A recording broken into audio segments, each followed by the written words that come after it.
Thorne Manor had been holding its breath for a decade, its stones exhaling the scent of damp rot and forgotten prestige.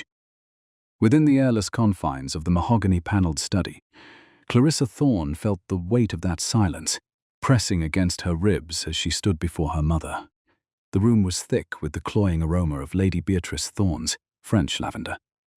A fragrance Clarissa associated with the expensive desperation of a woman who preferred a beautiful lie to a hard truth. Outside the tall windows, the morning of the Thorne ball was the color of a bruise, the sky threatening a rain that would not quite break. Clarissa remained perfectly still, her spine a straight line of defiance. In her hands she held the only object in the house that had never lied to her. The mahogany ledger. Its leather corners were worn smooth by years of secret calculation, its pages filled with the meticulous, ink-stained labor of her late nights.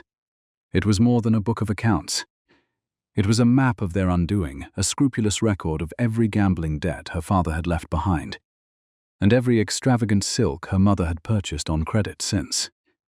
Lady Beatrice sat behind the desk, her fingers laden with rings that caught the pale, dying light.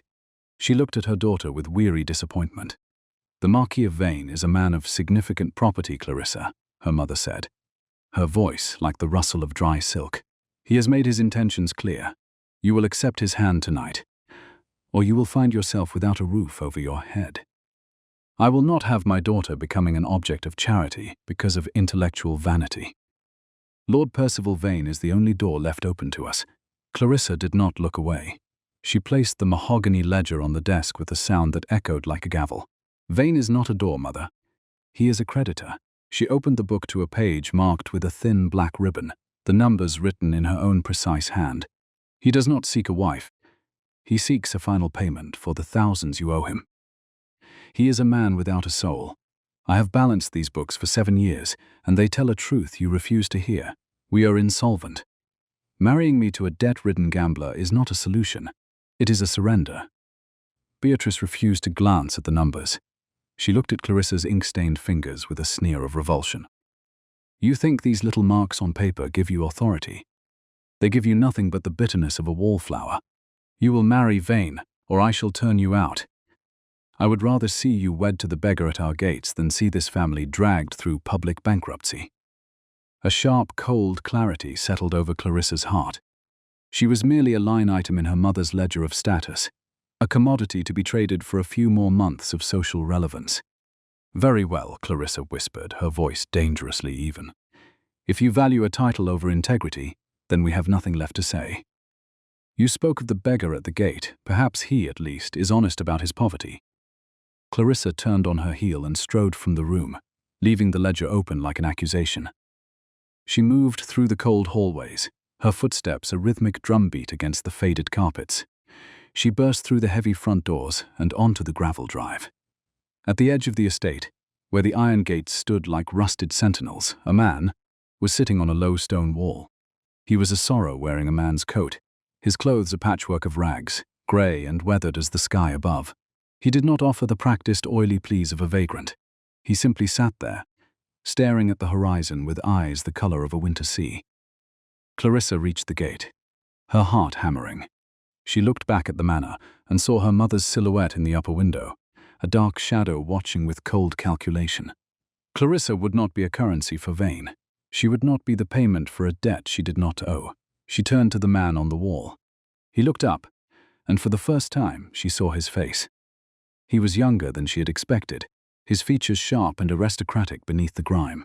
There was a stillness about him, a gravity that made the rags seem like an intentional choice. He had worn his grief like weather for 7 years. "Sir," Clarissa said, her voice trembling with daring, "my mother has just informed me that she would rather see me married to a beggar than a man I despise."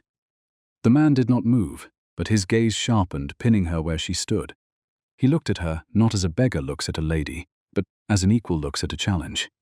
Clarissa took a step closer, the cold iron of the gate biting into her palm. "If you are willing to have a wife who possesses nothing but an honest ledger and a stubborn spirit, then I am asking you to marry me now. This morning."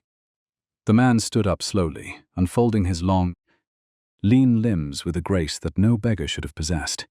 He stepped into her space, smelling of rain and old stone and something else. something like bergamot and expensive tobacco. He did not look at her dress. He looked at the ink on her fingers and the fire in her soul. "You do not know what you are asking," he said, his voice a low, melodic rasp. "I am a man with no name and no future. I am the dirt beneath your boots. I am asking for an escape," Clarissa replied. "I am asking for the only safety worth the name, the safety of a life that is mine to choose. Will you have me, sir?" The man looked up at the manor, his expression unreadable, then back at Clarissa. A slow, faint ghost of a smile touched the corners of his mouth. "I have been many things in this life," he murmured, reaching out a calloused hand to touch the iron of the gate between them. "But I have never been a weapon of defiance. If you truly wish to burn your world to the ground, Miss Thorne, then I shall provide the match. I will marry you." Clarissa felt a dizzying rush of triumph and terror. She did not know his name or what ghosts followed him. She only knew that the ledger was balanced, the choice was made, and the house could finally stop holding its breath. Together, the lady with the ink-stained fingers and the beggar, with the eyes of a king, turned away from the manor and began to walk toward the village church, while the first heavy drops of rain began to fall upon the Derbyshire stone. The air inside the parish church was the color of unwashed wool, heavy with the scent of damp stone and the slow, inevitable rot of ancient timber. It was a structure that had long ago surrendered its heat to the encroaching mist of the valley, a cold mausoleum for a union that felt less like a sacrament and more like a surgical excision of a daughter's life. Clarissa Thorne stood before the altar, her spine as uncompromising as a ledger's margin, while the curate's hands trembled over the prayer book. Beside her, the man she knew only as Julian was a towering shadow, a tragic figure cloaked in rags, whose presence seemed to absorb what little light struggled through the grimy stained glass.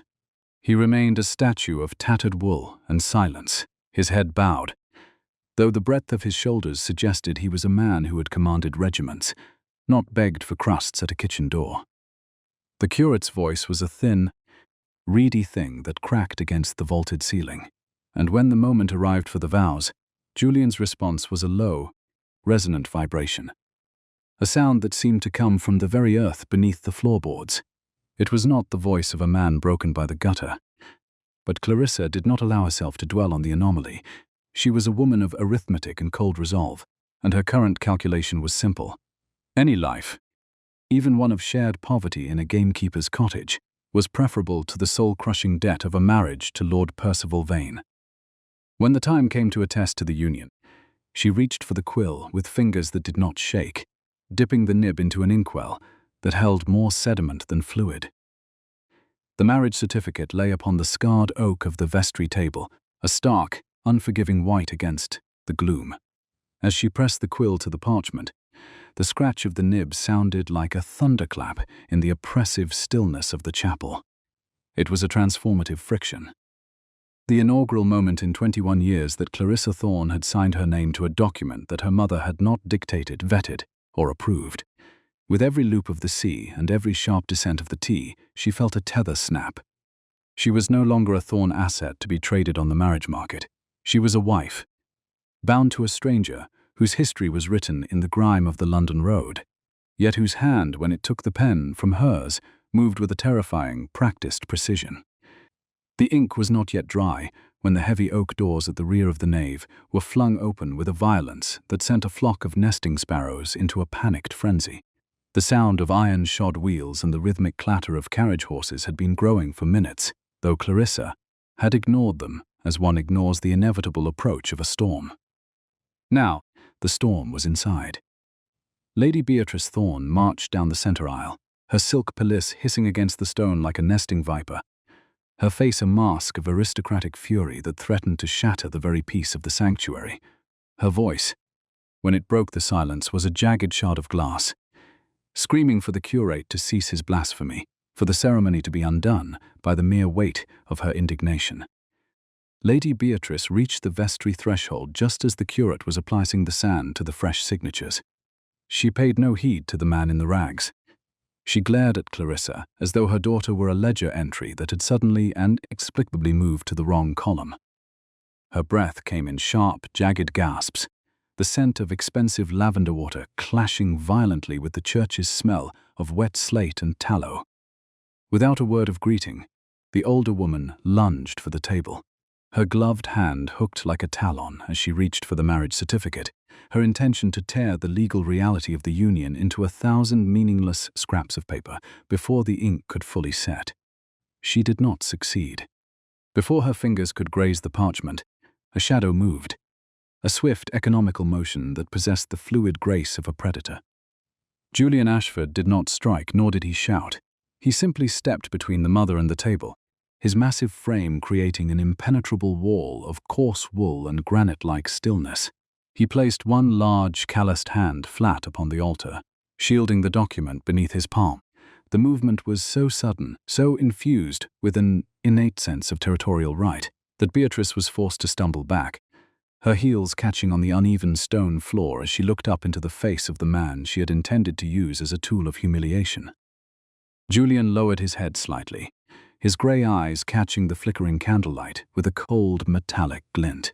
When he spoke, it was not the raspy plea of a vagrant, but a voice of profound, low-register authority that seemed to vibrate in the very bones of the women present. He told her to stay her hand, and the words carried the weight of a royal command. Lady Beatrice flinched, her mouth falling open as the prepared insults died in her throat, strangled by the sheer, inexplicable power radiating from the man in the tattered coat. The silence that followed had teeth, sharp and unforgiving. Clarissa watched the exchange with a sudden tightening in her chest, her mind usually so adept at balancing accounts, finding itself unable to reconcile her new spouse with the beggar she had hired for her defiance. Julian did not move his hand from the certificate, nor did he cast his eyes toward Clarissa. He remained focused entirely on the trembling noblewoman before him, his gaze as steady as a marksman's. In that moment, the power dynamic of the room shifted irrevocably. Lady Beatrice tried to speak, but her voice failed her, emerging as nothing more than a strangled gasp of indignation. She looked at the curate, who was now attempting to make himself as small as possible behind a stone pillar, and then back at the sentinel, who stood like a guardian over the evidence of her defeat. The marriage certificate remained safe, a legal shackle that Beatrice had intended for her daughter, but which had now become a fortress that Clarissa stood within.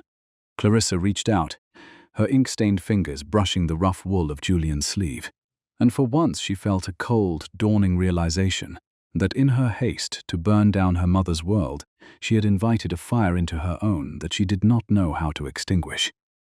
The journey to the moor was punctuated by a rhythmic, bone-deep jarring, the final vibration of her departure from Thorne Manor. Clarissa Thorne sat atop a crate of her own books, her spine as unyielding as the mahogany ledger tucked beneath her arm, while her new husband steered the ancient horse through the thickening gloom of the forest edge. The silence between them was not the comfortable quiet of companions, but a dense, atmospheric weight. Julian Ashford kept his gaze averted. He simply moved with a startling, quiet efficiency that seemed at odds with the tattered wool of his sleeves. It seemed the earth itself was attempting to reclaim the gamekeeper's cottage. The house was holding its breath, a stale, damp inhalation that greeted Clarissa as Julian pushed the door open. It creaked on rusted hinges, a sound like a cry of protest against the sudden intrusion of the living. Inside, the air smelled of wet slate, cold ash, and the lingering ghost of poverty. There was no fire in the hearth to welcome the new mistress of the house.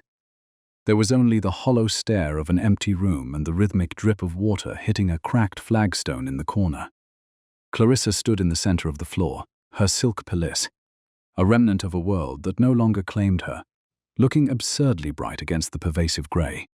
She had intended her marriage to be a grand, defiant gesture, a theatre of rebellion meant to shatter her mother's cold calculations.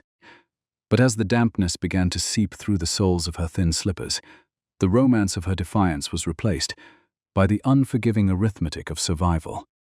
She watched as Julian began to unload their few possessions. He moved with a grace that troubled her, a fluidity of motion that suggested he was accustomed to physical labor, yet possessed a spatial awareness that felt decidedly more refined. He did not ask her for help. He did not comment on the state of their new home. He simply placed her crate of books near the hearth and returned to the cart for the rest. Clarissa felt a sudden, sharp pang of inadequacy. She was a woman who could balance a convoluted estate account with a single glance. She could find a missing penny in a ledger spanning 10 years. But as she looked at the layer of filth covering the floor, she realized she did not know how to perform the very life she had chosen. In an effort to assert some agency over her new reality, she sought out a tool for cleaning. She found a broom leaning in the shadows near the larder, a pathetic object with half its bristles missing, and a handle that felt uncomfortably rough against her soft palms. She gripped the wood and attempted to sweep the hearth. The motion was clumsy, her strokes ineffective. Instead of clearing the dust, she succeeded only in stirring a cloud of soot that settled upon her cheeks and throat. She coughed, the sound echoing sharply in the rafters. The broom felt alien in her hands, a symbol of her sudden displacement from a world of ink and paper to a world of grit and stone. Julian appeared in the doorway, his silhouette framed by the dying violet light of the evening. He stood perfectly still, observing her struggle with that same impenetrable silence. Clarissa felt the heat of embarrassment rise to her neck. She was the daughter of a lady, a woman of intellect and scrupulous propriety, and yet she was currently being defeated by a handful of ash and a broken broom. She straightened her shoulders, refusing to look at him, her ink-stained fingers tightening around the rough wood until the splinters threatened to pierce her skin. She would not be a burden. She would not be the fragile ornament her mother had tried to sell to the highest bidder. As the sun surrendered completely to the night, the cottage became a cavern of flickering shadows. Julian had managed to find a single, guttering tallow candle, a harsh, yellow light that smelled of animal fat, far removed from the sweet beeswax of Thorne Manor. He placed it upon a scarred wooden table and turned to a small basin in the corner to wash the dust of the road from his hands. Clarissa, exhausted by the day's humiliations and the physical toll of her failed domesticity, watched him from the shadows of the hearth.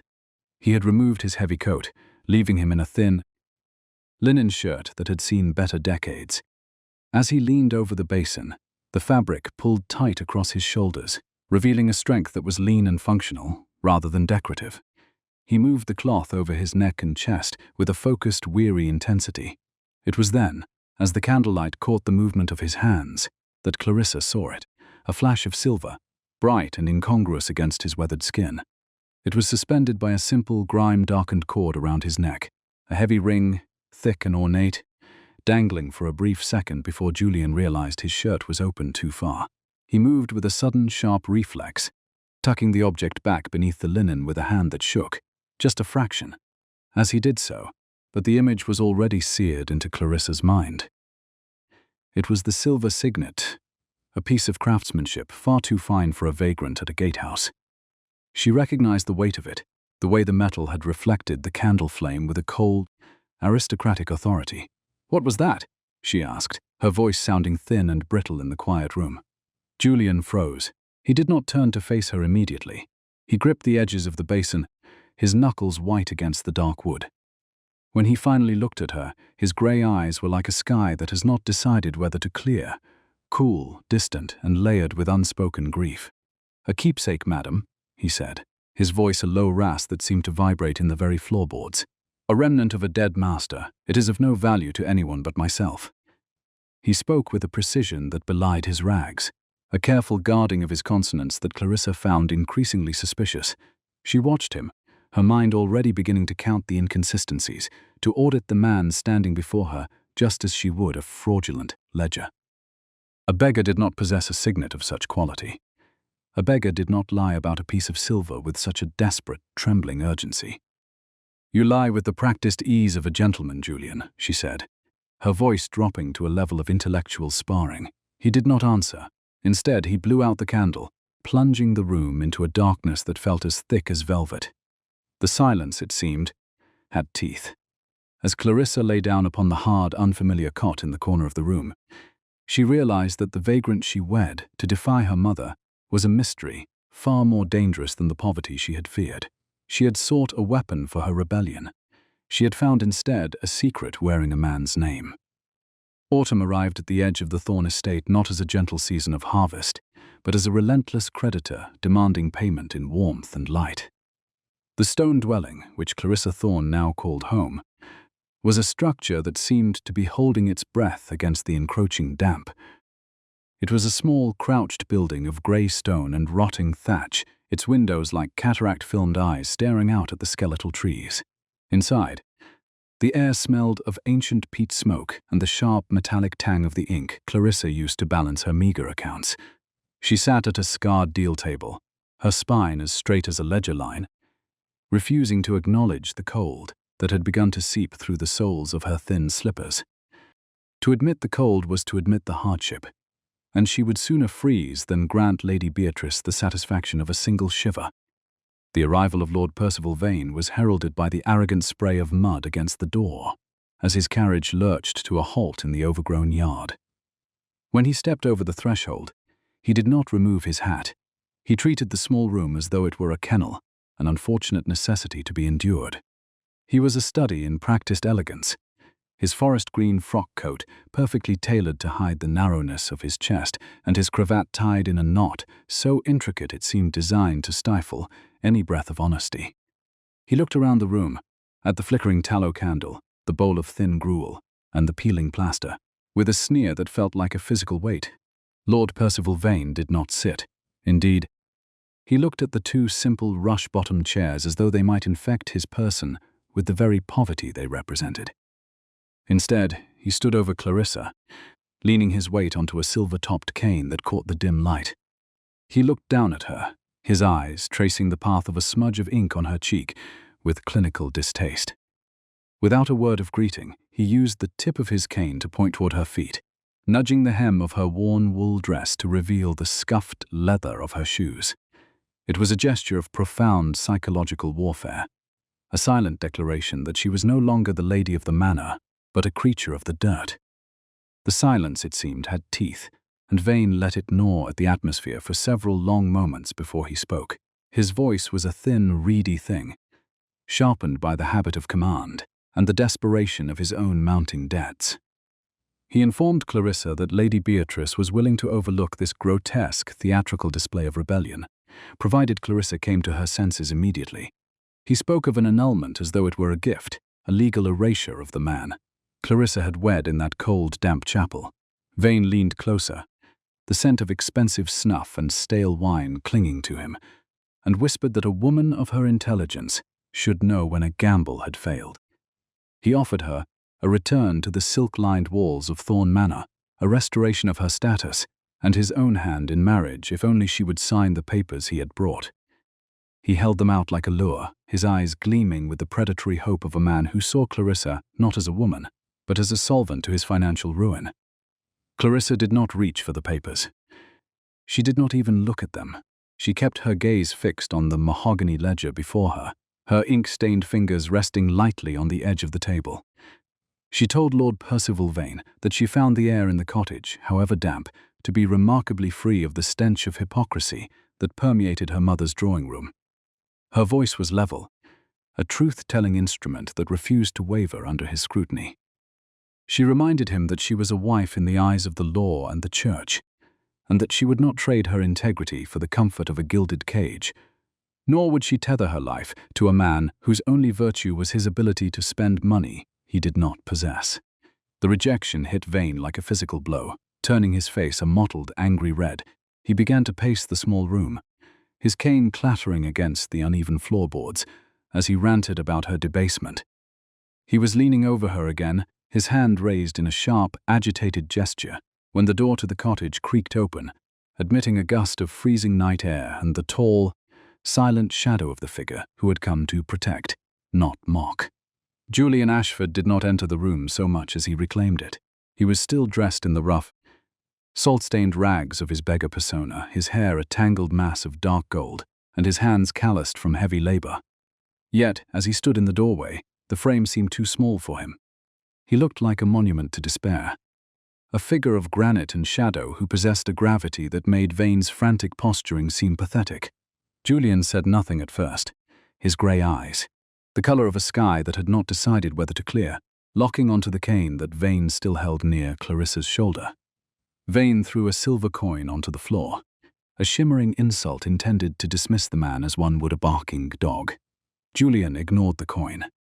He moved into the room with a grace that was entirely incongruous with his attire, his steps silent and purposeful. He placed himself between Clarissa and the nobleman, a living shield of muscle and quiet intent.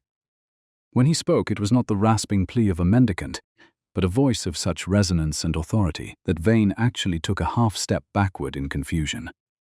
Julian did not offer a threat. He offered a lesson in the law. He began to quote land statutes regarding tenancy in fee simple and the specific protections afforded to a legal spouse under the laws of entry and detainer.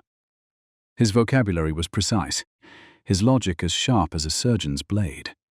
He pointed out that Vane's presence without the express invitation of the head of the household constituted a trespass, and that any attempt to coerce a signature would render the resulting document void under the common law of equity. Julian leaned down, his voice dropping to a low, dangerous murmur, and suggested that if the Lord wished to preserve his remaining dignity, he would leave, now. Clarissa sat perfectly still, her heart hammering against her ribs. She looked up at Julian, who was now standing by the cold hearth. His shoulders slumped as though the effort of speaking had exhausted him. She realized then that the marriage certificate she had signed in defiance of her mother was not just a shield, but a key to a door she had not even known existed. The numbers in her ledger might be small, but the man standing in her kitchen was a debt she had not yet begun to calculate. The mahogany ledger lay open upon the scarred pine table the following morning, its ink-stained pages a record of survival rather than splendor. To Clarissa Thorne, numbers were the only language that did not change its meaning depending on the listener's social rank or a mother's whim. In the cold silence of the cottage, she found a strange, stony comfort in the arithmetic, though her mind continually returned to Julian's unexpected display of legal mastery. Every farthing he brought home was entered with a scrupulous hand, a penny for wood gathering, a groat for clearing stones from a farmer's fallow field. Yet, as the weeks turned, the geometry of their finances began to warp in a way her mind could not ignore. Julian would return in the evenings, his boots coated in thick, unforgiving mud. He would place a handful of coins upon the table with the same stillness he carried in his soul, a presence that dominated the small room even when he remained utterly mute. He claimed, in the sparse, clipped sentences that served as his only conversation, that he had found labor at a distant mill, or helping a carter whose wagon had surrendered to a treacherous rut. Clarissa sat by the flickering glow of a single tallow candle, a humble light that smelled of sheep fat and desperate nights, and picked up a shilling he had just deposited. It was heavy, the silver cool against her ink, darkened fingers. As she turned it over, her thumb brushed a slight, raised texture on the rim. She held it closer to the flame, her eyes narrowing as she scrutinized the metal. There, clinging to the milled edge like a stubborn secret, was a microscopic flake of crimson wax. It was not the cheap, brittle wax used by a country merchant to seal a sack of grain. It was the deep, lustrous red of the royal mint, the specific, expensive substance used only for official dispatches and the private purses of the highest nobility. She looked toward the corner of the room where Julian was occupied with the sharpening of a wood axe. He moved with a grace that suggested he had never known the clumsy, frantic desperation of the truly poor. His silence was not the vacuity of a simple mind, but the deliberate iron-hard containment of a vast internal library. She realized then that Julian was bringing back more than a day laborer's wage, and the coins themselves, often bright and sharp-edged, seemed out of place in a beggar's calloused hand. Clarissa felt a cold shiver that had nothing to do with the draft under the door. She was married to a man who possessed the hands of a laborer, but the currency of a king. If she was the payment for a debt her mother had invented out of spite, what, then, was the true value of the man who shared her hearth? The following morning, the dawn arrived with the color of a wet stone. Thomas Miller, a neighbor whose spine had been curved by 40 years of service, and whose face was a map of honest rural hardship, stood by the collapsed stone wall that marked the boundary of his small holding. He was embroiled in a sharp, bitter dispute with a local land overseer regarding the exact placement of a fence, a legal friction that threatened to cost the old man his winter harvest. Clarissa watched from the threshold of the cottage as Julian approached the two men. He did not shout. He did not grovel as a beggar should when addressing a man of minor authority. He simply stood there, an embodiment of grief in threadbare wool, and the space around him seemed to solidify into a court of law. Julian spoke few words, but each was measured and heavy with the weight of ancient propriety. He cited a specific clause of the Parish Boundary Act of 1792, the kind of obscure, intellectual arithmetic that Clarissa herself had only encountered in the most advanced volumes of her father's library. The overseer, a man usually prone to bullying those he deemed beneath him, fell silent under the chilling composure of Julian's gaze. It was a look that demanded parity, a gaze that suggested the man standing in the mud was, in fact, the highest authority in the field. By the time the sun had climbed a hand's breadth, the dispute was settled in Thomas's favor, and the neighbor looked at Julian with a mixture of confusion and profound, bewildered respect. "Thank you, Captain," Thomas whispered, his voice thick with a sudden instinctive loyalty. He used a title Julian had never claimed, yet one that fit the set of the man's shoulders as if it were a bespoke military garment. Later that afternoon, Clarissa observed her husband helping Thomas with a dull, rusted scythe. Julian took a whetstone and began to hone the blade with a rhythmic, expert precision. Clarissa froze near the garden gate, her breath hitching in her throat. She remembered that motion with a clarity that stung. She had seen it 10 years prior, when a high-ranking officer of the ducal guard had visited her father. It was a technique taught only to the elite guards of the Ashford household. She watched the man who was legally her husband, and she realized the cottage was no longer a place of exile. It was a fortress. The house was holding its breath, and for the first time since the wedding, Clarissa Thorne felt that being seen by this particular man was not a danger. It was the only safety worth the name. The rustic cabin was a draughty lung, inhaling the damp mist from the valley and exhaling the scent of burning peat. Clarissa sat near the small, flickering hearth, the mahogany ledger resting closed on the table like a silent witness to her efforts. Her fingers now worked a different sort of record, mending Julian's heavy frieze coat, a garment that had seen so much weather it seemed to have become part of the elements themselves. As she moved her needle through the thick wool of the interior lining, her hand struck a resistance that was not the fabric itself. It was something flat and unyielding, tucked into a pocket that had been sewn shut with clumsy masculine stitches. With a delicate snip of her embroidery scissors, she opened the hidden compartment. A single letter fell into her lap. It was not the cheap, yellowed paper of a commoner's correspondence. This was vellum, thick, creamy, and expensive enough to feed a village for a week. Clarissa did not open it immediately. Instead, she lifted it to her nose, inhaling the scent of cedar, beeswax, and a hint of high-quality tobacco. It was the same scent that clung to Julian's skin, a fragrance that felt entirely out of place in a derelict cottage. On the reverse side, the wax seal remained partially intact. Her heart performed a frantic, uneven rhythm against her ribs as she recognized the heraldic device, a falcon perched upon a broken crown. It was the Ashford crest. Clarissa stared at the seal until the candlelight seemed to burn the image into her vision. The Ashfords were not merely gentry. They were the Dukes of Ravenscar, a family so ancient and reclusive that they were spoken of in the London ballrooms as though they were myths of the northern moors. The current Duke was said to have disappeared 7 years ago, retreating into a silence so profound that the world had assumed he had simply ceased to exist. She looked from the aristocratic seal to the threadbare coat in her lap. The contradiction was a physical weight, pressing the air from her lungs.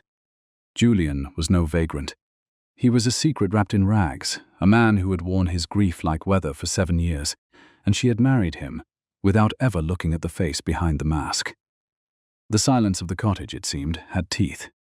She tucked the letter back into its hiding place, her fingers trembling. She would not confront him yet. Intellectual parity required her to wait, to observe the geometry of his deception, until she understood the motive behind the mask. She resumed her mending, though every stitch now felt like a question, and the house held its breath alongside her. The piece was shattered an hour later by the rhythmic, heavy thud of horses' hooves striking the muddy track outside. Clarissa stood, her spine stiffening into the familiar iron rod of Thorne propriety. 3 men, dressed in the mismatched finery of debt collectors, sat atop shivering nags in the yard. They bore the cold, official look of men who enjoyed the exercise of small powers. These were her mother's creatures, sent to remind her that while she might have married a beggar, she was still under the heel of Lady Beatrice's ledgers. "Clarissa Thorne," the lead man bellowed, his voice cutting through the mist like a blunt blade. "We are here on the authority of the Thorne estate. Your mother has called in the debts of your late father's personal effects. The furniture in this hovel is to be seized immediately." Clarissa stepped out onto the porch, her plain dress snapping in the wind. "This cottage was granted to me in the marriage settlement," she said, her voice even and hard. "You have no legal right to cross this threshold. My father's debts were settled in the probate of 1812. You are trespassing." The men laughed, a sound like breaking glass. The leader dismounted, his boots sinking into the muck. "We have the papers, girl. Move aside, or we shall move you." He took a step toward the door, his hand reaching for her arm, when a shadow detached itself from the side of the woodpile. Julian moved with a sudden predatory grace that stopped the man in his tracks. He did not carry a sword or a pistol. He held only a long, oaken staff used for clearing brush, yet he wielded it with the casual competence of a trained duelist. He stepped between Clarissa and the collectors, his presence expanding to fill the small yard until the men on horseback looked remarkably small. "You will not lay a hand on her," Julian said. It was Clarissa's first time hearing him speak with the full resonance of his voice. It was a low, melodic baritone that carried the absolute weight of command. The collector sneered, though he took a cautious step back. "And who are you to stop us, beggar? A man who sleeps in the dirt has no say in the business of the nobility." Julian did not argue. When the man lunged forward, Julian's movement was a study in economy. He parried the collector's reaching hand with the tip of the staff, a sharp, precise strike to the wrist that forced a yelp of pain from the man. As the other two collectors dismounted to join the fray, Julian shifted his weight, his eyes turning the color of cold flint. He moved through the mud as though it were the polished floor of a fencing cell, his staff a blur of defensive geometry. He was not fighting like a desperate commoner. He was defending a perimeter with the strategic mind of a general. "Back away from the door, my lady," Julian commanded, his voice sharp and reflexive. The word "my lady" hung in the air, vibrating with an authenticity that silenced the yard. It was not the mocking address of a servant, nor the hopeful plea of a suitor. It was a statement of fact, delivered by a man who was accustomed to addressing women of her rank as equals. The collectors froze, their eyes darting between the beggar in the muddy boots and the woman with the ink-stained fingers. They sensed a shift in power they could not name. Julian realized his slip almost instantly. He did not turn to look at Clarissa, but his shoulders tightened, the line of his back becoming as rigid as stone. The men, sensing a danger they could not quantify, scrambled back to their horses and fled down the track with the haste of beaten curs. When the sound of the hooves faded, Julian stood in the center of the yard, the oaken staff still gripped in his calloused hands. He finally turned to face her, the grey of his eyes searching hers for the recognition he feared. Clarissa did not move. She looked at the warrior who had defended her with the grace of a prince, and she thought of the Ashford crest hidden in his coat. The parish hall in Higham was a room that appeared to have been constructed solely for the purpose of distilling human misery into a legal concentrate. It smelled of wet wool and the sharp, acidic tang of cheap tallow, a scent Clarissa Thorne now associated with the slow death of a person's dignity. She sat on a bench of unyielding oak, her spine a rigid line of defiance.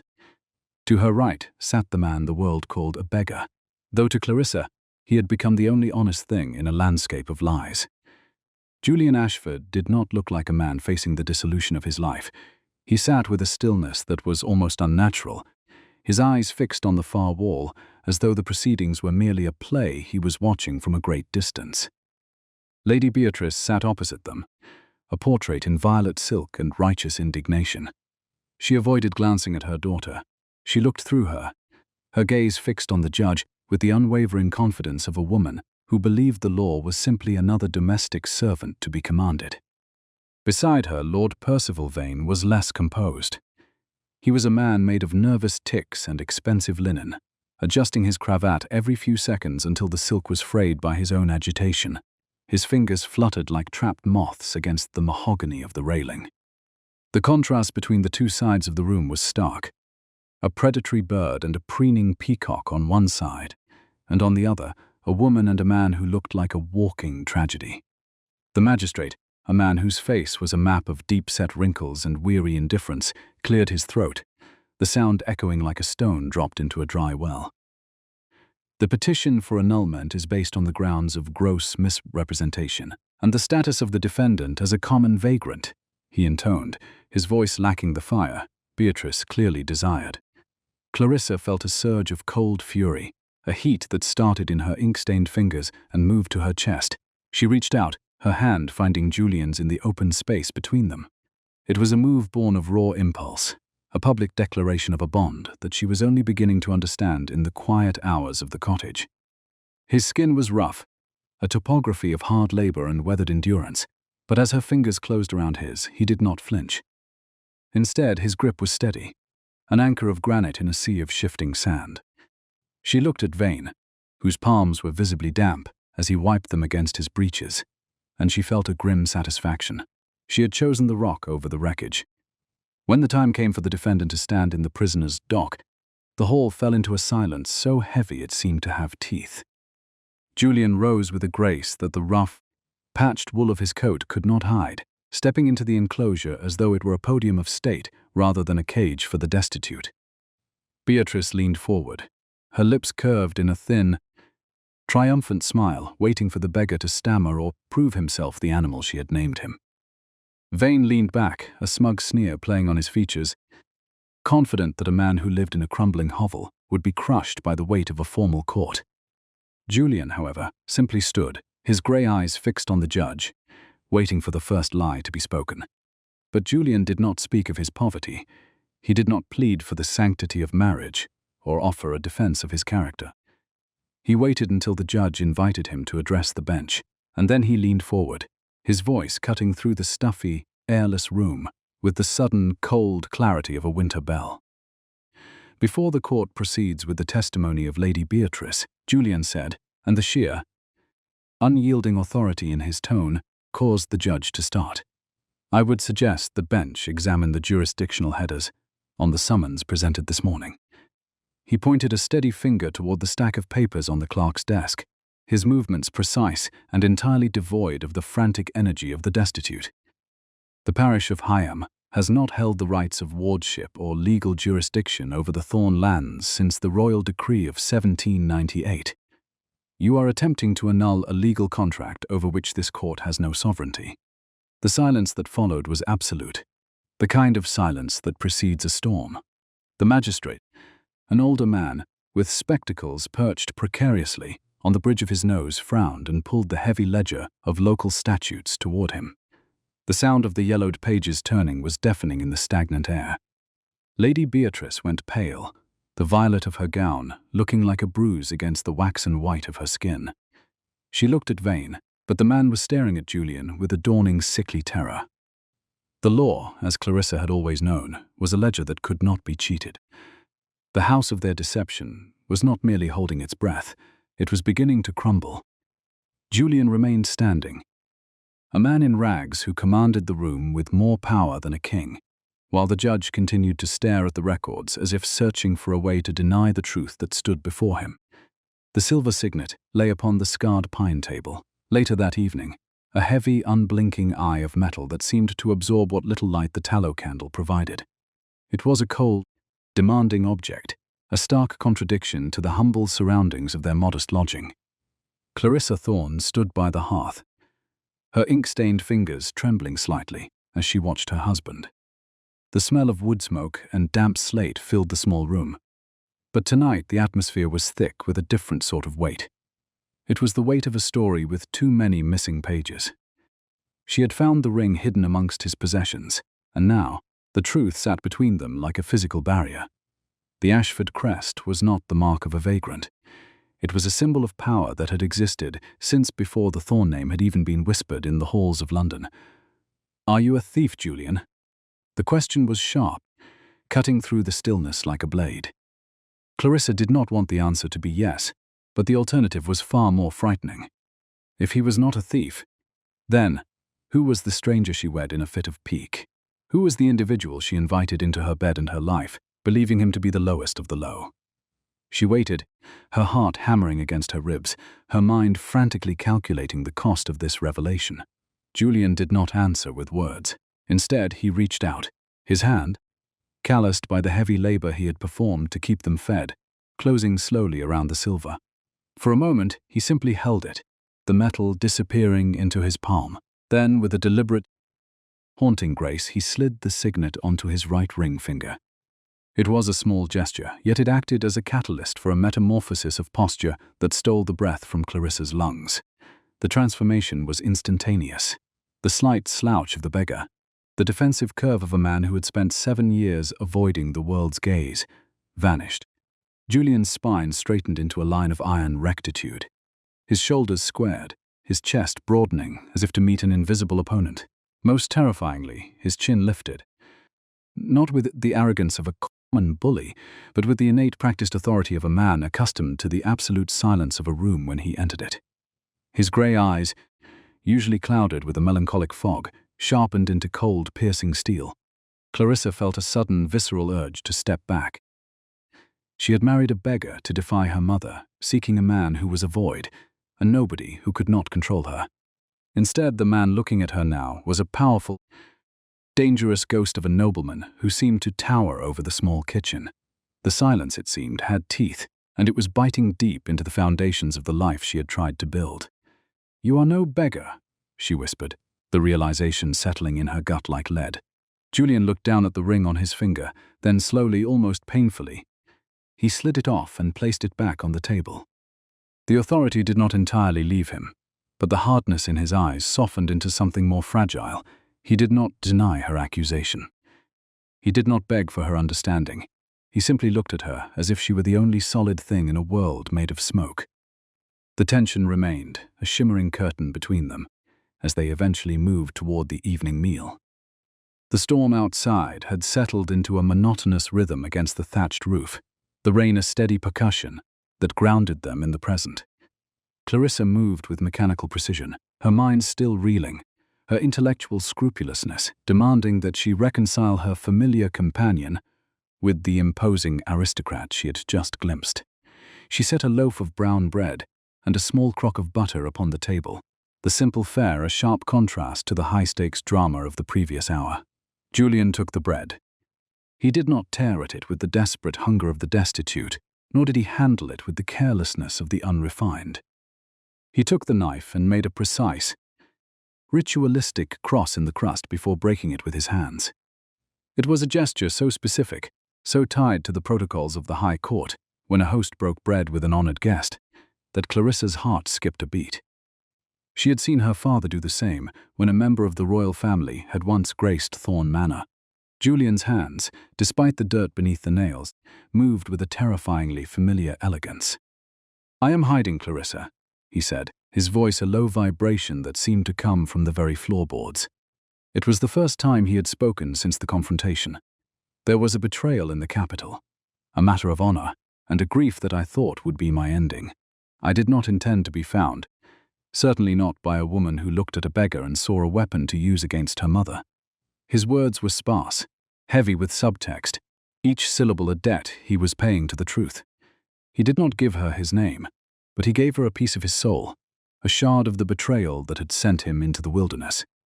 He spoke of a trust broken by those closest to him, of a life stripped away by lies and the cold machinery of politics. He did not paint himself as a hero, but as a man who had been hollowed out by loss until there was nothing left but the silence. Clarissa watched him, her hand resting near the mahogany ledger she had been using to track their meager life. She realized then that being seen by the right person was not the danger. It was the only safety worth the name. Julian was not just a beggar, and he was more than a duke in hiding. He was a man who had chosen her, in his own silent way, as the one person allowed to see the cracks in his armor. They shared the bread in a quiet that was no longer sharp but soft.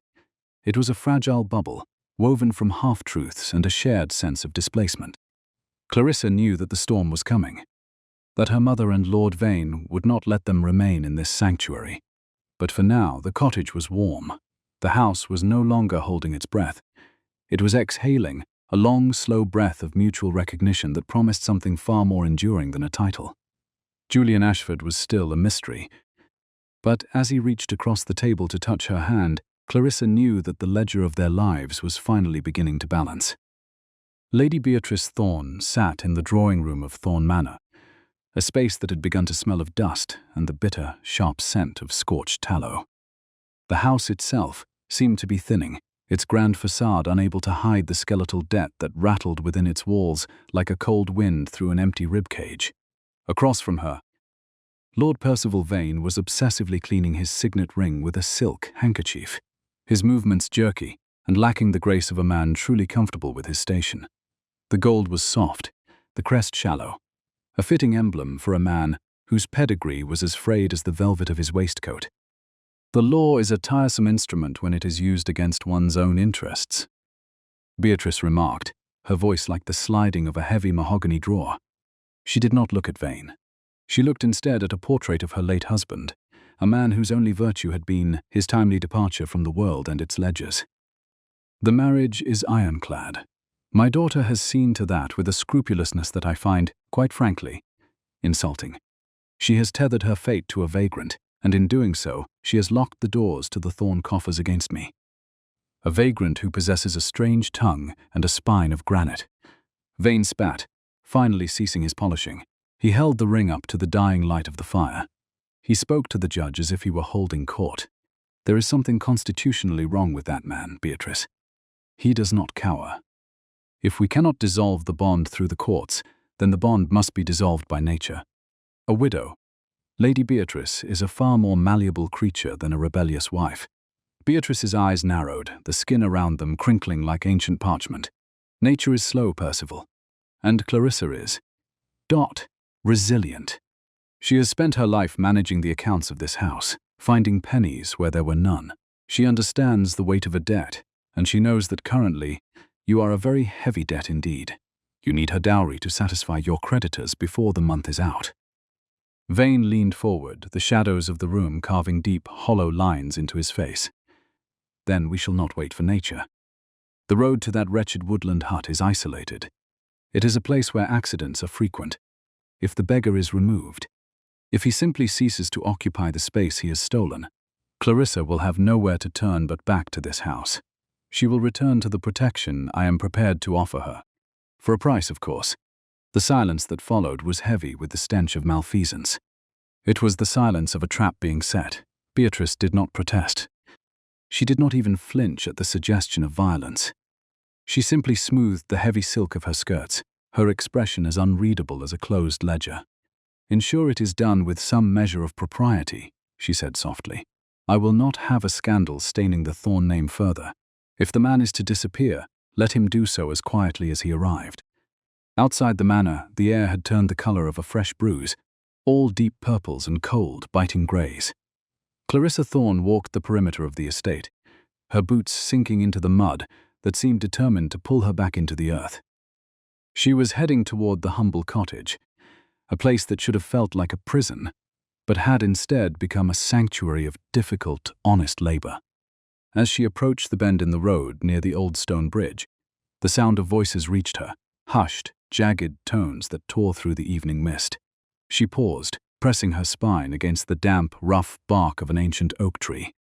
The smell of wet slate and old moss was thick in her nostrils. "They move at midnight," a voice said. It was Thomas Miller, the neighbor who had looked upon Julian with a quiet, knowing respect from the very first day. But he was not speaking to a friend. He was facing a man in a dark, salt-stained cloak. "Lord Vane has promised them gold. He wants the man removed and the woman brought back to the manor." Clarissa's heart did not race. It stilled, becoming a cold, hard stone in her chest. She watched as the stranger nodded, his movements fluid and dangerous. "And the husband?" The stranger asked, his voice like rusted iron. "He is but a beggar, is he not? A vagabond she picked up from the gutter to spite her mother. It should be a simple matter." Thomas's voice wavered, but only slightly. "He is a man who stands taller than any lord I have ever known.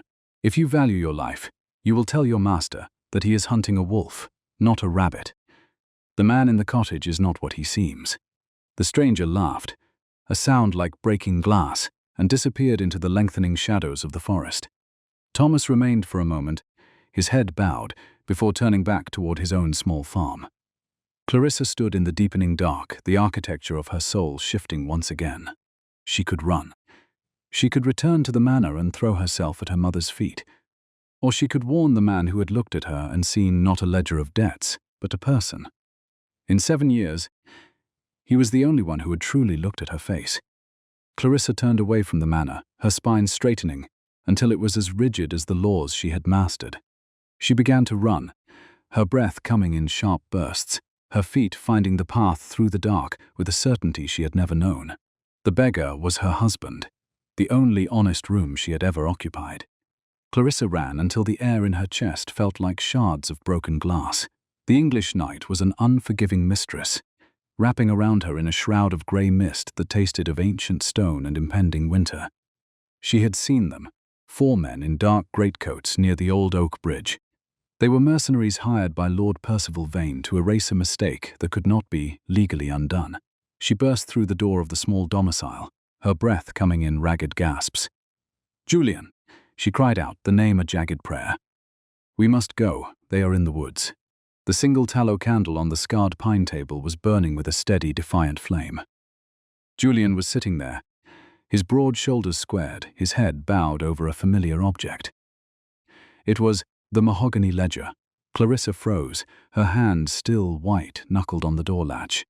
She had hidden that book in the rafters, believing it her only shield against her mother's treachery. Seeing it in his hands, the hands of the man she had married to defy a tyrant, felt like a revelation. He was not just looking at it, he was studying it with the intensity of a general reviewing a map. "Julian, did you hear me?" she whispered, moving toward him. "Vane's men, they are close." He did not flinch, his fingers, calloused and stained with the grime of the heavy labor he had performed in secret, traced the ink-blurred lines of her own handwriting. When he finally looked up, his grey eyes were like flint. "There are 42 entries here, Clarissa," he said, his voice devoid of its usual gravelly hesitation. It was a voice of silk and iron, cultured and sharp. 42 instances where Lady Beatrice recorded a loss that, by the logic of mathematics, should have been a gain. She told you the estate was a sinking ship. She told you the debts were a tide that would drown you both. Clarissa stepped closer, drawn by the sudden terrifying competence in his tone. "The numbers do not lie, Julian. I counted them 1,000 times. "Numbers do not lie," Julian agreed, a ghost of a bitter smile touching his lips. "But people lie about them. Your mother was not losing the Thorne fortune. She was translating it. Look here." He pointed to a series of coded transfers. "This is not a payment for grain. These are coordinates for a private investment. She was stripping the Thorne bones to line her own nest, leaving you to marry Vane simply to cover the scent of her own theft."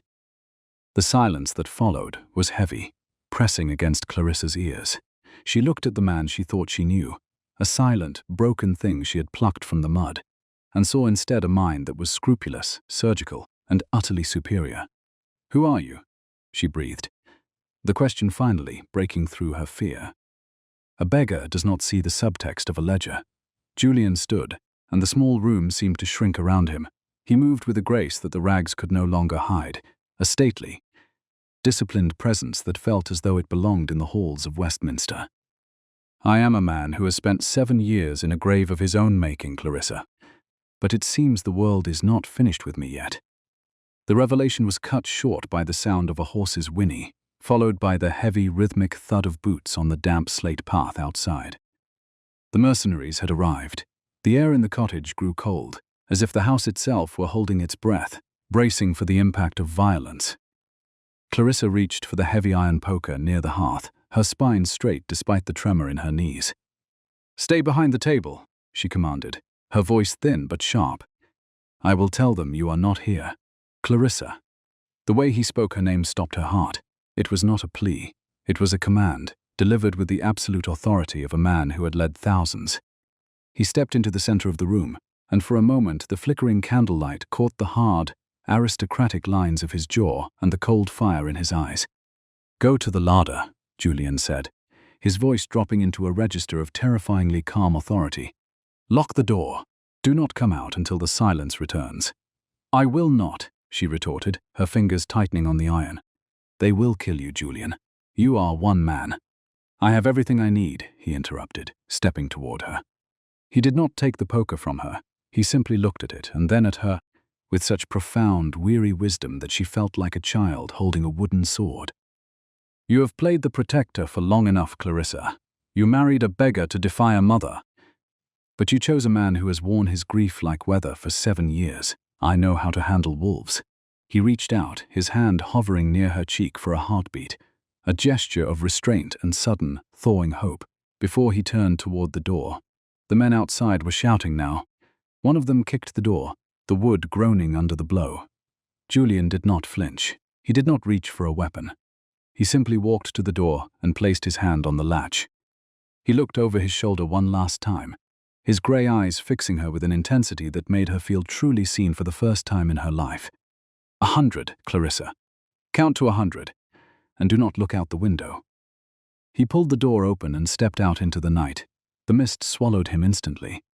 Clarissa heard the shout of the mercenaries, the sudden, confused silence as they saw the figure who emerged to meet them, and then the sound of the door clicking shut.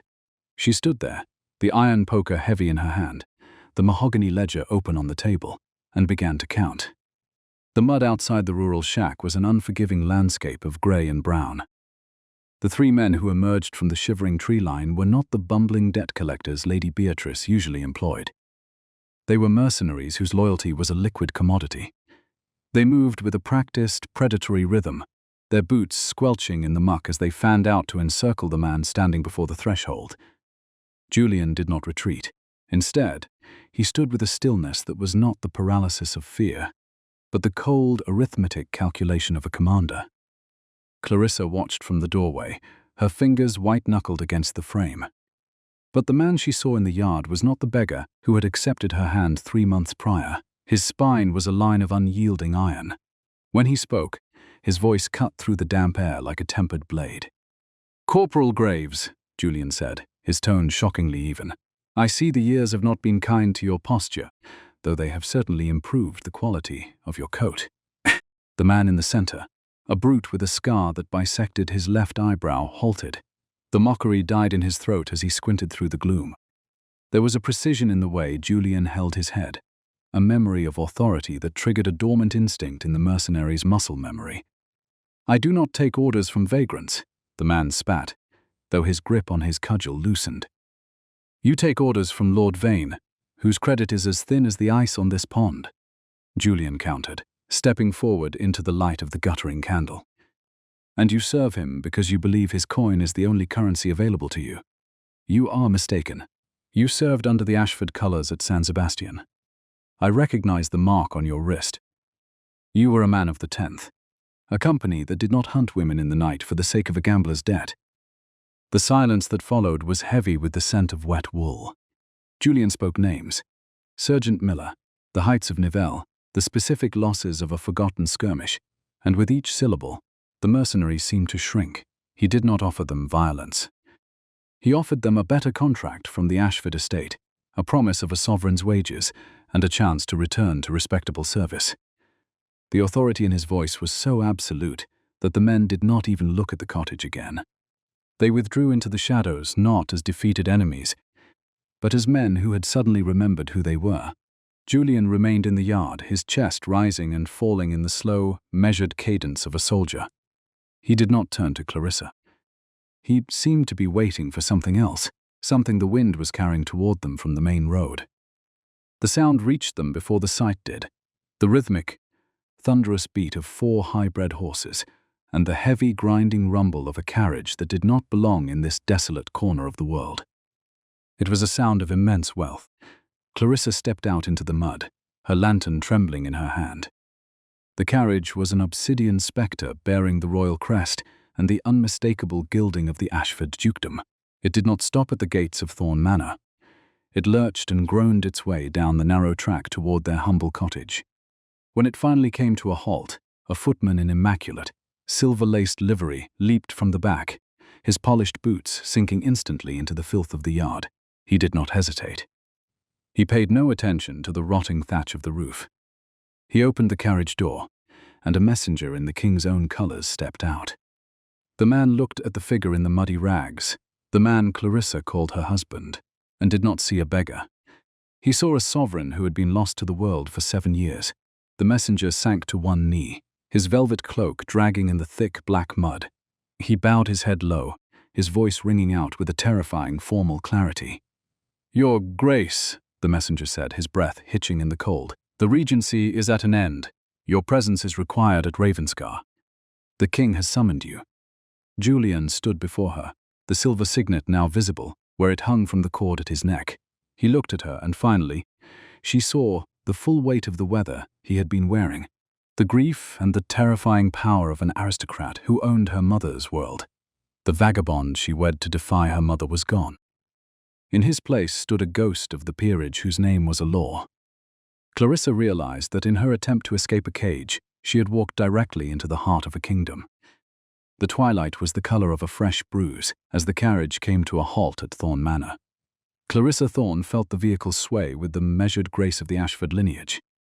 Beside her, the spouse who had remained a silent shadow for months sat with a stillness that was no longer concealment, but an expression of absolute immovable authority.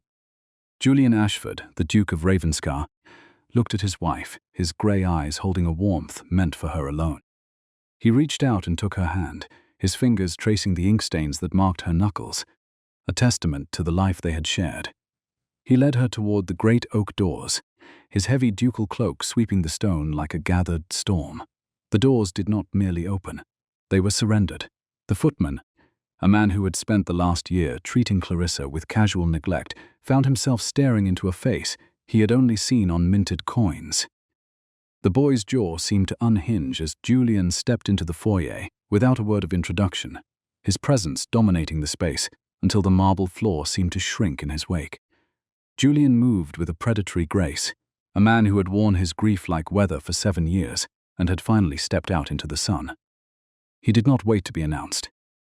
He followed the sound of high, artificial laughter and the clink of crystal, moving toward the drawing room where Lady Beatrice was holding court over the ruins of her daughter's reputation. Inside, the room was thick with the scent of expensive tobacco and the sharp, acidic aroma of Lord Percival Vane's self-satisfaction. Beatrice was laughing, a sound like breaking glass, as she leaned toward Vane, a bottle of fine brandy open on the mahogany table between them. They were celebrating a victory they had not yet earned. Vane was mid-sentence when the doors swung back with a violence that silenced the room. Julian did not enter so much as he reclaimed the space. He ignored Beatrice's gasp of outrage and walked straight to the sideboard with the easy, terrifying confidence of a man who owned the very air they were breathing. He reached for a clean glass, poured a measure of the brandy, and turned to look at them. The silver signet on his hand catching the candlelight with an unforgiving metallic glare. Lady Beatrice found her voice, though it was thin and frayed at the edges. She demanded to know by what right a vagrant dared to violate her sanctuary. Her eyes darting toward the ducal robes with a confusion that was rapidly curdling into a primal fear. Julian did not answer her. He took a slow, deliberate sip of the brandy, the very brandy Beatrice had purchased with money she did not have, and then set the glass down on the table with a sound that resonated like a gavel. He looked at Vane as if the man were a particularly offensive stain on the carpet. The power shift in the room was not a gradual thing. It was a total displacement. The beggar was gone, and in his place stood the landlord of the entire province. Clarissa stepped forward, her spine a straight, unyielding line of moral arithmetic. She did not feel the need to shout. The weight of the truth was a more effective weapon. She reached into her reticule and produced the marriage certificate. The parchment that had been intended as a shackle, but had instead become her shield. She laid it on the mahogany table, smoothing the creases with a hand that did not tremble. Beatrice stared at the document, her eyes scanning the names, the legal, binding union between Clarissa Thorne and Julian Ashford. The realization began to bloom in the older woman's face, a slow, sickening dawning that drained the color from her cheeks until she looked as weathered as the stone walls of a mausoleum. She had spent a decade attempting to secure an introduction to the Duke of Ravenscar, and she had spent the last 3 months ordering the servants to throw him scraps in the mud of the stables.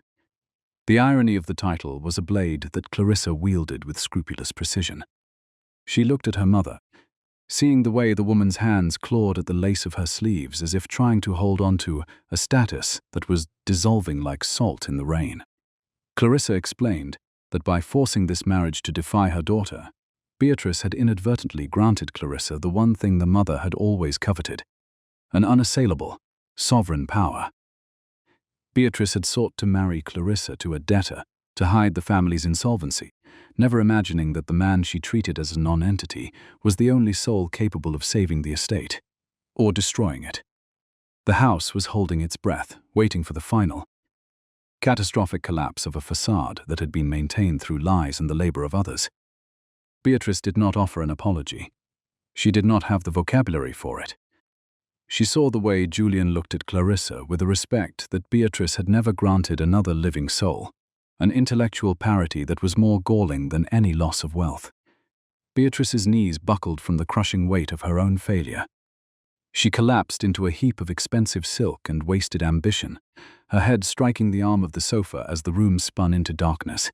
Lord Vane stood frozen, his glass shattering on the floor, as he realized that the man he had mocked was now the man who held his entire future in the palm of a calloused hand. Clarissa did not reach out to help her mother. She simply turned to Julian, their eyes meeting in a silent acknowledgement that the first ledger was finally closed. Lord Percival Vane moved toward the heavy oak doors with the frantic, uncoordinated grace of a trapped starling. His velvet coat now seemed to hang loose upon his frame, a costume for a play that had reached a most unwelcome finale. He averted his eyes from Lady Beatrice, who lay collapsed near the sofa. Julian Ashford did not need to raise a hand to bar the exit. His presence seemed to turn the threshold into an impassable sea of cold authority. He stood in his charcoal-grey ducal regalia and watched Vane's desperation with the clinical detachment of an auditor. This has become a remarkably expensive place for a man of your particular appetites. Julian moved then, not with the haste of a hunter, but with the steady, measured pace of a victor. He walked to the mahogany table where Clarissa Thorne stood, her hand resting firmly upon the leather-bound cover of the mahogany ledger. It was no longer a book of domestic chores. It was a chronicle of ruin. Julian reached into the breast of his coat and produced a sheaf of papers, their edges crisp. I spent the last 3 months in the gutters and the gaming dens, Percival, not merely because I enjoyed the company of the honest poor, but because I wished to see where the rot in this county truly began. He tossed the papers onto the table. I have purchased your gambling debts from every moneylender in London and every back-alley creditor in the north, every promissory note you signed, every mortgage you placed on lands you did not yet own. They all belong to the Crown now, and the Crown, as it happens, is standing in this room. Vane turned, his face the color of unbaked dough, his eyes darting toward Clarissa in a final, pathetic attempt at manipulation. Clarissa, surely you. We were to be joined. You cannot let this vagrant, this impostor. He choked on the word as Julian's gaze sharpened. The Duke did not address Vane directly. Instead, he looked at Clarissa, his expression softening into profound respect. My wife is a woman of scrupulous arithmetic, Percival. She has spent her life tracking the cost of things while you spent yours ignoring the price. Clarissa, if you would be so kind as to open your book. Clarissa felt the weight of the moment in the very marrow of her bones. She opened the mahogany ledger to the final page, a page she had prepared in the candlelit hours of the early morning. It was a cold, unforgiving summary of Vane's insolvency, calculated to the last farthing. She did not tremble. She looked at Vane, seeing not a suitor or a lord, but a ledger that had finally failed to balance. You wanted Thorne Manor to pay for your sins, Percival, she said, her voice even and hard. But you forgot that a house built on debt is merely a grave with a roof. Julian dipped a quill into the inkwell and handed it to her, his fingers brushing hers for a brief, electric second. Sign the final line, Clarissa. Acknowledge the debt as called, and the debtor as insolvent. It is your hand that has done the work. It is your hand that shall deliver the sentence. Clarissa took the pen. With a single, decisive stroke, she signed her name beneath the tally of Vane's ruin. The scratch of the nib on the parchment was the only sound in the room, a finality that felt like the snapping of a shackle. As the ink dried, Julian signaled to the men waiting in the hall. Vane was led away with the quiet, shuffling shame of a scoundrel who had finally run out of other people's lives to spend. An hour later, the manor was quiet, save for the house itself, which seemed to be exhaling a long-held breath of dust and secrets. Lady Beatrice had retreated to her chambers, her world having collapsed into a pile of voided contracts. Clarissa stood by the tall windows of the library, watching the snow begin to coat the branches of the oaks. Julian appeared in the doorway, the heavy ducal coat cast aside, leaving him in a simple linen shirt that reminded her of the labourer who had chopped wood at their cottage. He did not approach her immediately. He respected the architecture of her solitude. "Why did you do it, Julian?" she asked, not turning around. "Why stay a beggar for so long?" Julian stepped into the room, the smell of wood smoke and old paper following him. He looked at the silver signet on his hand. "For 7 years I wore my grief like weather, Clarissa. After the betrayal in the capital, I found that the title of Duke was a mask that everyone spoke to, but no one saw. I needed to know who in this region was left with a soul that could not be bought. I needed to see the land from the ground up, where the truth lives in the mud and the hunger." He walked to her side, his silhouette tall and steady against the greying sky. "I did not expect to be bought myself," he admitted, a dry, aristocratic wit colouring his tone. "I did not expect a girl with ink on her fingers and fire in her eyes to use me as a weapon against her own mother." He paused, his gaze fixed on her face with an intensity that made her feel more seen than she ever had. "Your defiance, Clarissa. It was the only honest thing I had found in a year of wandering. You chose a beggar because you valued your integrity more than your comfort. How could I not give everything I own to a woman who required so little to be brave?" Clarissa looked at him, seeing the lines of exhaustion and hidden sorrow that the ducal robes could not hide. "You were testing them," she whispered. "And I was just another part of the test." Julian shook his head, his hand reaching out to tentatively cover hers on the windowsill. "No, you were the answer." The silence between them now was not the heavy, biting silence of the Thorne household. It was a restorative quiet. "In 7 years," he said softly, "you are the first person who has looked at me and not seen a grave or a title. You saw a man, and for that, the Duke of Ravenscar is forever in your debt." Clarissa looked down at their joined hands, the ink-stained fingers of a manager and the calloused palm of a king, and realized that the ledger of her life had finally, beautifully, found its balance. Ravenscar Abbey did not merely stand against the Derbyshire horizon, it exhaled. It was a cathedral of memory, constructed from grey flint and ancient limestone, that seemed to absorb the very light of the winter afternoon.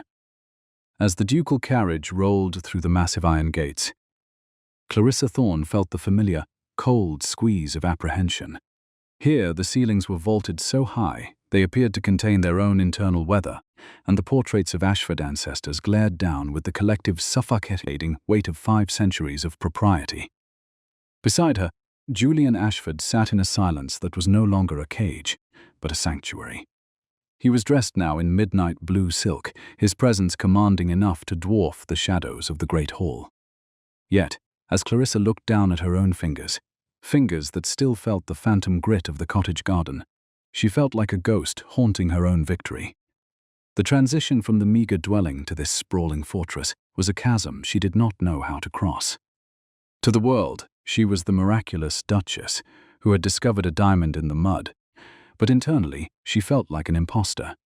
Every velvet-footed servant who bowed to her felt like a silent judge of her plainness. She walked through the corridors of Ravenscar, feeling the architecture of the house pressing against her spine, reminding her that she was a woman of arithmetic and soil, not a creature of gold and lace. The house was a living body, and she was a foreign element it had not yet learned to breathe with. She missed the honest smell of wood smoke and the damp draught of their small hearth, the places where they had been simply a man and a woman, stripped of the heavy garments of rank. Julian, however, had learned the grammar of her silence during their months of shared labor. He saw the way her shoulders braced whenever they entered a room of gilded moldings. He recognized the specific tension in her jaw as she looked at the vast, echoing ballroom where 1,000 dukes had danced before him. He did not offer her a platitude about her beauty or her deservedness of this station. Instead, he signaled to 2 footmen with a sharp, aristocratic authority that Clarissa was still learning to reconcile with the man who had chopped wood in the rain. An hour later, Julian led her back into the center of that ballroom. In the very middle of the sea of polished parquet, surrounded by crystal chandeliers and mirrors that cost more than her mother's entire estate, sat a singular, jarring object. It was the old, splintered wooden chair from their gamekeeper's cottage, the one with the wobbly leg and the seat worn smooth by her common cotton skirts. It sat there, defiant and humble, an anchor of truth in a room of illusions. Julian took her hand, his thumb brushing over her ink-stained knuckles. "This house is a ledger that has been unbalanced for 7 years," he whispered, his voice resonating with a warmth that could melt a century of frost. "You are the only entry that has ever brought it back to solvency. If the gold of Ravenscar is too heavy for you, we shall start with the wood of our beginning." The gesture required no further translation. He was acknowledging the woman who had saved him, rather than the title his birth had imposed upon her. At his words, the abbey seemed to settle, the stones finding their peace, because its master had finally found his heart. The winter solstice assembly arrived with the roar of a dozen great hearths instead of a winter chill. For the inaugural occasion in nearly a decade, the doors of Ravenscar were thrown open, and the invitation list did not stop at the gates of the gentry. The great hall was a tapestry of social upheaval. Silk pelisses brushed against wool coats, and the honest, loud laughter of men like Thomas Miller rose to meet the rafters. At the high table, in a position of excruciatingly polite distance, sat Lady Beatrice Thorne. She was a guest in a house she could never hope to own, witnessing a triumph she was constitutionally incapable of understanding. Beatrice watched her daughter, the girl she had tried to discard like a bad debt, presiding over the assembly with a calm intellectual competence that silenced every critic in the room. Clarissa did not wear the Ashford diamonds that night. She wore a gown of simple, deep green, and she spoke to the village elders with the same directness she had used when they were starving in the cottage. Lady Beatrice realized, with the cold clarity of a failed investment, that she had lost everything to the very status she had craved. She had tried to humiliate Clarissa by shackling her to a beggar, only to provide the foundation for a union that was now the envy of the North. On the wall behind the ducal dais, framed in heavy mahogany where a masterpiece might usually hang, was the marriage certificate. It was no longer a document of shame or a tool of maternal spite. It was a trophy. It was the testament of a woman who had looked at a beggar and seen a soul, and a man who had looked at a wallflower and seen his salvation. As the music began, and the house truly began to breathe, with the rhythm of the feast, Julian leaned toward his wife. The silence between them was no longer the sharp-toothed predator of his grief. It was a warm, shared secret. "Numbers do not lie," Clarissa said softly, her eyes moving from the framed certificate to the faces of the people they had protected. "A ledger is the one honest room in the world, and tonight, Julian, we are finally solvent." Julian looked at her, his grey eyes reflecting the firelight of a home that was no longer holding its breath. "Tears are not forever," he replied, echoing a truth they had earned through mud and defiance. "But a partnership of the mind is a kingdom that no king can take away." The circle was complete. The girl who married a beggar to defy a mother had ended by becoming the heart of a house that would never be cold again. Have you ever been undervalued by those who should have loved you most, only to find your true worth in the eyes of a stranger? Tell me the city or town from which you are listening to our fireside story tonight. May your house be warm, and may your own ledgers always find their balance. Good night.